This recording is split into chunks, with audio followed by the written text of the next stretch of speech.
আসসালামু আলাইকুম রহমতুল্লাহ। আশা করি প্রত্যেকে ভালো আছেন। আজকে আরেকটি গুরুত্বপূর্ণ প্রশ্ন নিয়ে আপনাদের সামনে হাজির হয়েছি। এই প্রশ্নটি 2020 থেকে 22-23-এর মধ্যে একটা প্রশ্ন পরীক্ষা আসছিল। তাহলে আমরা সরাসরি প্রশ্নে চলে যাই। আজকের যে প্রশ্নটি, তাহলে প্রশ্ন হচ্ছে আজকের যুগপৎ অভিযান কি, বা সাইমালটেনিয়াস ড্রাইভ, যেটা ইংরেজিতে লিখেছিল এস ড্রাইভ কি। পরীক্ষা আসলে এস ড্রাইভ বা যুগপথ অভিযান, বাংলা হচ্ছে যুগপথ অভিযান বা এস ড্রাইভ, ইংরেজি হচ্ছে সাইমালটেনিয়াস ড্রাইভ। অর্থাৎ এই এস ড্রাইভ কি বা বলতে কি বোঝায় বা এটাকে কিভাবে সংজ্ঞায়িত করা হয়েছে, এই এস ড্রাইভ বা যুগপথ অভিযান কিভাবে পরিচালনা করা হবে। মূলত এই প্রশ্নটি হচ্ছে পিআরবি প্রশ্ন। প্রতিবারই পিআরবি থেকে দেখা যাচ্ছে একটি প্রশ্ন মোটামুটি একটু ঘুরিয়ে ফিরে বা একটু ভাষাগত দিক থেকে পরিবর্তন করে দিচ্ছে। এর আগে যারা 22-23 সালে পরীক্ষাতে দেখা গেছে ইনস্টেট প্রপার্টি চলে আসছিল পিআরবি 251 থেকে। এবার আরেকটি প্রশ্ন করেছে যে এস ড্রাইভ কি, এটি কিভাবে পরিচালিত করা হয়। তাহলে আমরা এটি কোন আইনের প্রশ্ন, এটা অবশ্যই পিআরবি প্রশ্ন। মূলত এটি কোন বিধি থেকে এসেছে যদি আমরা স্টাডি করে যেটা পাই, সেটা হচ্ছে 378 পিআরবি 378। এটা আমরা ইতিমধ্যে ক্লাসে আপনারা আলোচনা করেছি। এই 378 অনেকে 378 ঘ লেখেন, অর্থাৎ 378 বা ঘ, মূলত ওখানে 4 থেকে এই কথাগুলো আসছে। তো আপনারা যদি পরীক্ষায় 378 লেখেন কোনো সমস্যা মার্ক পেয়ে যান।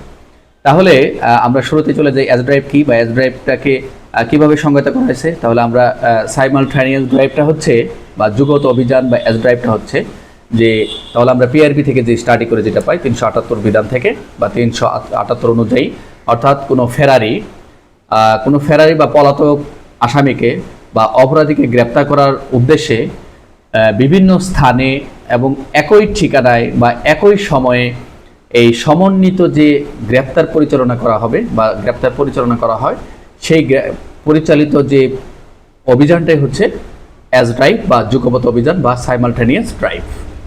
তাহলে আমি আরেকবার বলতেছি যে পিআরবি 378 বিধান অনুযায়ী ফেরারি বা পলাতক আসামিকে বা পলাতক অপরাধীকে গ্রেপ্তার করার উদ্দেশ্যে বিভিন্ন স্থান ও ঠিকানায় একই সময়ে সমন্বিতভাবে যে গ্রেপ্তার অভিযান পরিচালনা করা হয় তাকেই যুগপৎ অভিযান বলা হয়। তাহলে আশা করি মোটামুটি কি বিষয়টি বুঝতে পেরেছেন। তাহলে এই যুগপৎ বা এস ড্রাইভ বা সাইমালটেনিয়াস ড্রাইভটা কি, এটা কিভাবে পরিচালিত করবেন। তাহলে আমরা যদি এটা পরিচালনার যে বিষয়গুলো আমরা যেভাবে পরিচালনা করি, যারা মফস্বল বা থানা লেভেল যারা কাজ করেন, দেখা যাচ্ছে প্রথম হচ্ছে আমাদের তথ্য কালেকশন, অর্থাৎ ইনফরমেশন কালেকশন করতে হয়। অর্থাৎ ইনফরমেশন কালেকশনটা কি, যেটা ইন্টেলিজেন্সের মতোই, যে তথ্য সংগ্রহ কীরকম, যে প্রথমে ফেরারি অপরাধীর নিকটতম আত্মীয় স্বজনের নাম, ঠিকানা এবং যদি সম্ভাব্য যে তার লোকেশন বা তার যে অবস্থান রয়েছে সে সময় তথ্য সম্পর্কে আমরা অবশ্যই যাচাই করতে হবে। এটা একটা বিষয় খেয়াল রাখবেন যে প্রথম হচ্ছে তথ্য সংগ্রহ। এটা আপনাদের পিডিএফ দেওয়া আছে, আপনি একটু ভালো দেখে নিন। তারপরে হচ্ছে আরেকটি বিষয় হচ্ছে প্রথম হচ্ছে তথ্য সংগ্রহ করবেন। 2 নম্বর হচ্ছে এটা পিআরবি 378 ঘতেও বলা রয়েছে যে সম্ভাব্য অবস্থান যে রয়েছে তার নির্ধারণ করতে হবে যে সে সেখানে রয়েছে। তাহলে ফেরারি রেজিস্টারের যে প্রথম খণ্ডে আপনি খেয়াল রাখবেন, এখানে ফেরারি রেজিস্টারের দুইটা বিষয় বলা রয়েছে। একটা প্রথম খণ্ডে কি অন্তর্ভুক্ত থাকবে, পরেরটা হচ্ছে দ্বিতীয় মানে পার্ট 1-এ কি থাকবে, পার্ট 2-তে কি থাকবে, আপনারা একটু দেখে নিন। যে ফেরারি রেজিস্টার যেটা রয়েছে যে প্রথম খণ্ডে এই অন্তর্ভুক্ত আসামির যে সম্ভাব্য স্থান রয়েছে সকল অবস্থান কি করতে হবে, এটা নিশ্চিত করতে হবে, এটা একটু খেয়াল রাখতে হবে। আর অনুসন্ধান করার সময় যে অনুসন্ধান যে লিপি এটাও প্রেরণ করতে হবে। যেরকম অনুসন্ধান লিপির মাধ্যমে সংশ্লিষ্ট সকল থানার যে অফিসার ইনচার্জ রয়েছেন তাদের নিকট নির্দিষ্ট তারিখ ও সময় এই যে এস ড্রাইভ বা যুগপৎ অভিযান পরিচালনার জন্য অনুরোধ পাঠাবেন।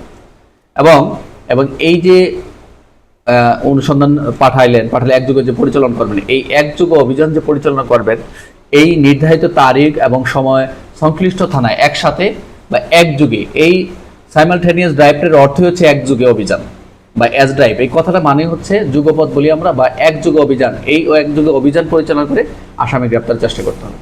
তাহলে আমরা কি দেখলাম, বিষয়টা এক নাম দেখলাম যে আমরা তথ্য সংগ্রহ করলাম, সম্ভাব্য অবস্থান নির্ণয় করলাম, তারপর হচ্ছে অনুসন্ধান লিপি প্রেরণ করলাম, তারপরে একযোগে কি করলাম, অভিযান পরিচালনা করলাম। আরেকটা বিষয় রয়েছে সেটা হচ্ছে ফলাফল প্রেরণ।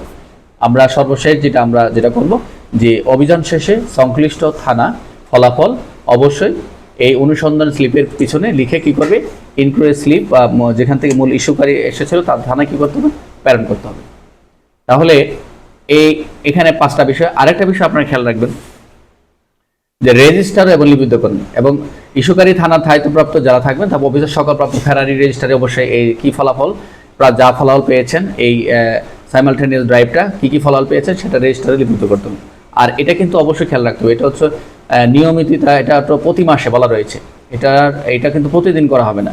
এটা একটা টাইম বলা রয়েছে, যেটা 378 আমরা সেদিকে পড়েছি, বলা রয়েছে 378 অনুযায়ী সাধারণত প্রতি কয় মাস, 3 মাস একবার, 3 মাস পর একবার, 3 মাসে একবার এই সাইমালটেনিয়াস ড্রাইভ বা যুগপৎ বা কি যুগপৎ অভিযান পরিচালনা করতে হবে। তাহলে আমরা যেটা দেখলাম যে এই যুগপৎ অভিযান এটি একটা সমন্বিত এবং সময় নির্ভর পুলিশি অভিযান, যেটা হচ্ছে যা একসাথে যদি বিভিন্ন স্থানে পরিচালনার মাধ্যমে যদি কোনো পলাতক বা ফেরারি আসামি গ্রেপ্তার করা হয়, এই গ্রেপ্তার এবং অপরাধ প্রতিরোধে বা অপরাধ দমনে কিন্তু এই যুগপৎ অভিযান খুবই গুরুত্বপূর্ণ ভূমিকা পালন করে। তো আমাদের খেয়াল রাখতে হবে এই প্রশ্নটি খুবই গুরুত্বপূর্ণ। তাহলে আমরা মোটামুটি এখানে দেখবেন যে পয়েন্ট আকারে লিখতে পারলে সবচেয়ে ভালো হয়। আপনারা চেষ্টা করবেন যে পয়েন্টগুলো বলেছেন। 1 নম্বর বলেছি তথ্য সংগ্রহ করবেন, তারপর অবস্থান নির্ধারণ করবেন, অনুসন্ধান স্লিপ প্রেরণ করবেন, লিপি বা একযুগ অভিযান পরিচালনা করবেন, তারপর ফলাফল প্রেরণ করবেন এবং এটা রেজিস্টারে লিপিবদ্ধ করবেন যেটা বলেছিলাম। আর একটা নিয়মিততা যেটা হচ্ছে আমরা বলেছি যে সাধারণত প্রতি 3 মাসে একবার এটা অ্যাজ ড্রাইভ অভিযান পরিচালনা করবেন। তো আশা করি আপনাদের এই অ্যাজ ড্রাইভ বা যুগপৎ অভিযান কি বা সাইমালটেনিয়াস ড্রাইভটা কি আশা করি আপনারা খুব সহজে বুঝতে পেরেছেন। আশা করি এই প্রশ্নগুলো আমরা ধারাবাহিকভাবে আলোচনা করে যাচ্ছি, পিআরবির যে বিগত সালে যে প্রশ্নগুলো এসেছিল, আর এই পর্যায়ক্রমে আমরা আলোচনা করে যাব। আশা করি সেই সাথে থাকবেন। আজকে আলোচনা এই পর্যন্তই। করতে ভালো থাকবেন। আসসালামু আলাইকুম।